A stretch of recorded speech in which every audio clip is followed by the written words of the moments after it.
Hello' everyone, কি খবৰ? আশা কৰোঁ সকলো ভালে আছে। আজি মই এয়া কি লৈছোঁ দেখিছেনে? ঘৰৰ কাষৰ খুৰী এজনী খুব ধুনীয়া আম কেইটামান দি পঠাইছিলে। তো ভাবিলোঁ কি আচাৰেই বনাই দিওঁ, যিহেতু এনেকৈ থ'লে নষ্ট হৈ যাব আৰু এনেকৈ খোৱাও নাযায় ইমান কেঁচাকৈ। তো এতিয়া মই এইখিনি ধুনীয়াকৈ কাটি ল'ম আৰু এটা পাত্ৰত এইখিনি ধুনীয়াকৈ এইখিনি থৈ দিছোঁ।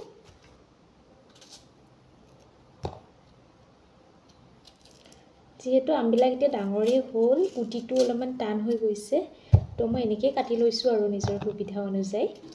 আৰু এই ধৰণে আমৰ আচাৰ বনালে বহুত দিনলৈকে ভালে থাকে। লগতে যেতিয়া ৰ'দো নাথাকে, যেতিয়া বতৰ ডাৱৰীয়াও হয়, তেতিয়াও এই আচাৰবিধ বনাব পাৰে, কিয়নো এই আচাৰবিধ বনাওঁতে মাত্ৰ এদিনতে হৈ যায় আৰু খাবলৈতো সঁচাকৈ খুব ধুনীয়া হয়। আপোনালোকে এইবাৰ আমৰ আচাৰ বনালেনে নাই? আৰু আমৰ আচাৰ খাই বাৰু কোনে কোনে ভাল পায় মোক জনাবচোন। টান হৈ গৈছে গাইজ গুটিবিলাক।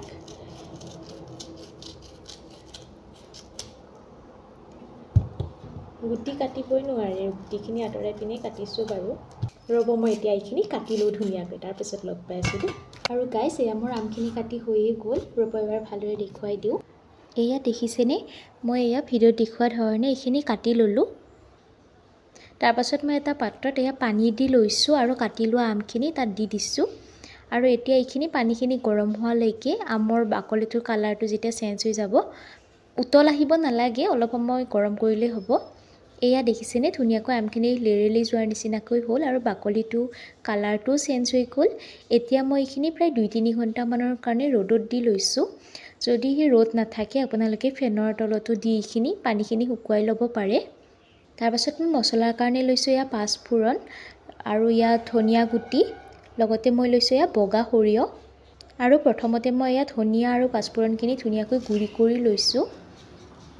এয়া আৰু একেলগে মই এয়া সৰিয়হখিনিও গুড়ি কৰি তাৰপাছত মই দিছোঁ ইয়াত অলপমান জিৰাৰ গুড়ি আৰু অলপমান ৰেড চিলি পাউডাৰ। এয়া ইয়াত বাহিৰে মই বেলেগ মছলা ব্যৱহাৰ নকৰোঁ, এইখিনিয়ে কৰিম।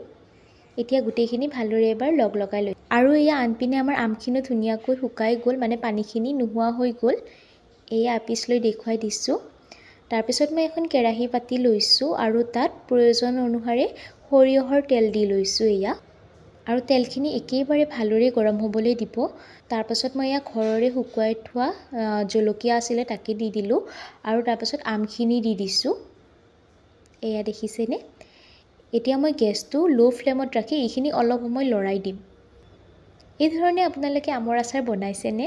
মোক জনাবচোন। তাৰপাছত মই দিছোঁ অলপমান হালধি আৰু প্ৰয়োজন অনুসাৰে নিমখ। আৰু এতিয়া এইখিনিও ভালদৰে মিক্স কৰি লৈছোঁ আৰু গেছটো মই একেবাৰে ল' ফ্লেমত ৰাখি থৈ দিছোঁ এতিয়া। আৰু এইখিনি ভালদৰে মিক্স হোৱাৰ পিছত মই এয়া আগতে গুড়ি কৰি ৰখা মছলাখিনি দি দিছোঁ আৰু এতিয়া এইখিনিও ভালদৰে মিক্স কৰি ল'ম। এয়া দেখিছেনে? এইখিনি ৰেডি হৈয়ে গ'ল আচাৰ।